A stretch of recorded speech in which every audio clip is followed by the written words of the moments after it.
Hey Case, I've got an idea I need to run past you. Man, all good? Yeah, I'm looking forward to this. Yeah, it's been a long time like this happen. It's been an idea for probably 10 years or so I'm so pleased that it's actually happening now. I've been a photographer for nearly 2 decades now, and I just feel like I need to give back more. I'm Casey. I've worked with leading agencies and brands, I've built my own team, and consistently run a 6-figure creative business. But more importantly, through real-world experience, I've learned the business side of being a creative. The part that most of us were never taught. I want to build a community of lovely, like-minded creatives to help educate and inspire the current and the next generation. I want to help others to go from thinking like a freelancer to thinking like a business. So you're probably wondering what this is all about, so let me quickly explain.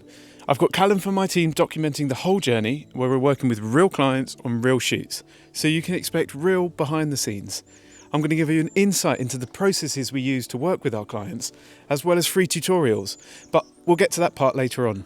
My main goal is to help educate, inspire, and give confidence to those of you who need it.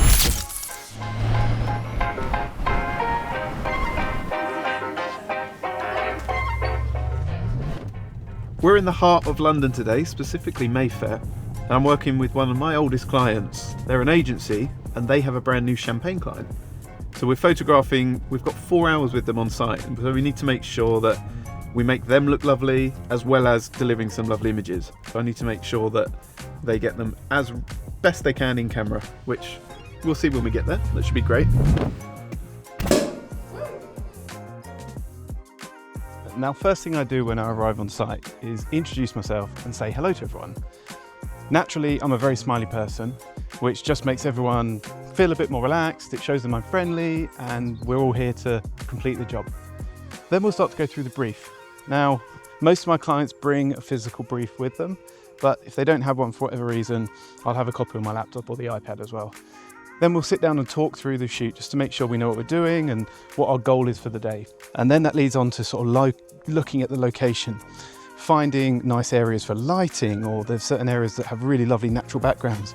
And that's what people pay you for. They're there for your experience. That's what you're used to doing. And it's really important to speak up when you feel that something could work really well. And I always reference a certain shot that would work really well with a certain background. And it just shows everyone that you're good at what you do. Most of the time we'll talk to the client anyway before all this happens, but it's nice just to do it before you start the shoot. If you'd like to see how I edited some of the images in this shoot, we've put together a free tutorial that you can access in the description. So this morning we had a meeting in Liverpool. I met Callum from my team at the service station. We had a great breakfast, and the journey up we spoke about the things that we're going to talk about with the client. So we've worked with this client before, but not this individual. Now, yes, this could have been a Zoom call, but the benefits of actually going on site is, first of all, it builds rapport with the client, which is really important for a 10-month-long project. And secondly, we can have a recce. We can actually bring a camera on site. We can look at access areas, places we can't get cameras mounted, places we can't get access to, and to also have a look at the lighting and see what the actual site looks like, which you wouldn't be able to do over the phone. Now, this helps with building out your proposal and your quote, and it gives your client the confidence that you know what you're doing. Something that Andrea from TV show said, to get rid of energy sometimes you need to really shake it all off. Are we? Recording this.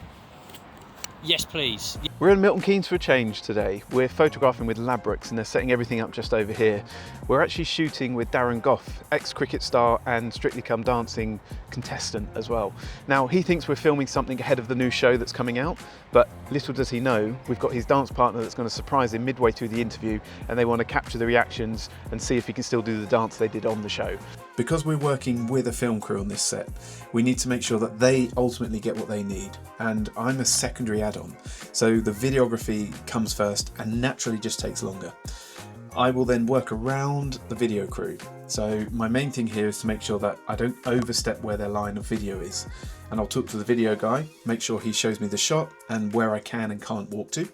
Secondly, I need to talk to the sound guy, and I need to just check that with my big boots that I've got on a wooden floor, can I move around? Will it be distracting and will it disrupt the sound? And on this situation, we were fine. Now, when I deliver press images, I need to make sure that we keep them clean and minimalistic.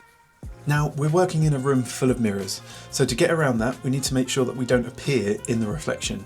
There's ways we can get around this, but I like to do as much of it in camera so there's less work for me to do in Photoshop and we don't get lazy by doing that as well. On this situation, the longer lens comes into play here really well because it keeps everything neat, tidy and compresses everything together. The reflection actually worked out quite well because it gave a bit more of a ballroom background and it's a bit more of a arty studio look as well. But we needed to light the subject, and in order to do this, I bought the umbrella as big source of light as I could get, and I moved it just out of the frame of the reflection, and anyone that didn't need to be in the room because they were just appearing in the background themselves, I asked them to move out of the way for me and to physically move out of the room because they were just getting in the way in the background. And the final thing is I stood in front of the subject so that the reflection hid myself. And that seemed to work on this occasion. Now, there are other things you can do in Photoshop like generative AI remove, which is handy, but on this situation, I just wanted to keep it as clean and neat and do as much of the work in camera. But the main thing here is when I meet the subject, I like to actually go and stand in position of where I want them to stand, because it's so difficult sometimes when you're just stood behind the camera pointing, directing, right, no, go left, move over a bit, the other left, no, the other left. You know, we want to make sure that we really help our talent just do what you want them to do. And the best way to do that is to go and stand where you want them to stand and ask them to stand in this position, open your body this way, and then talk through what you're actually going to ask for them to do. In this situation, we wanted a couple of shots of each person on their own, a couple of winning shots with the trophy that they had, and just a couple of the dances that they actually redid on Strictly Come Dancing. So by standing in position, we're actually helping the model say, look, this is where I want you to stand. I want you to open your body towards the umbrella, and that way I can stand back with the camera, and then I can just say, just slight movement left, slight movement right, rotate round, rotate left, rotate right, whatever I need them to do. It's so much easier than just shouting things over a camera saying, no, stand back a bit and forward a bit in that position, and it just helps everyone get to where you need to be faster. So when I'm photographing the models, I want that to be a fun, effortless experience. I also show the talent and the client what I'm shooting. Now this helps by first of all breaking down any barriers to make sure that they know what they look like, make sure they look good, and also it then encourages them just to finesse their pose a little bit more, or move their hair or tuck their shirt in.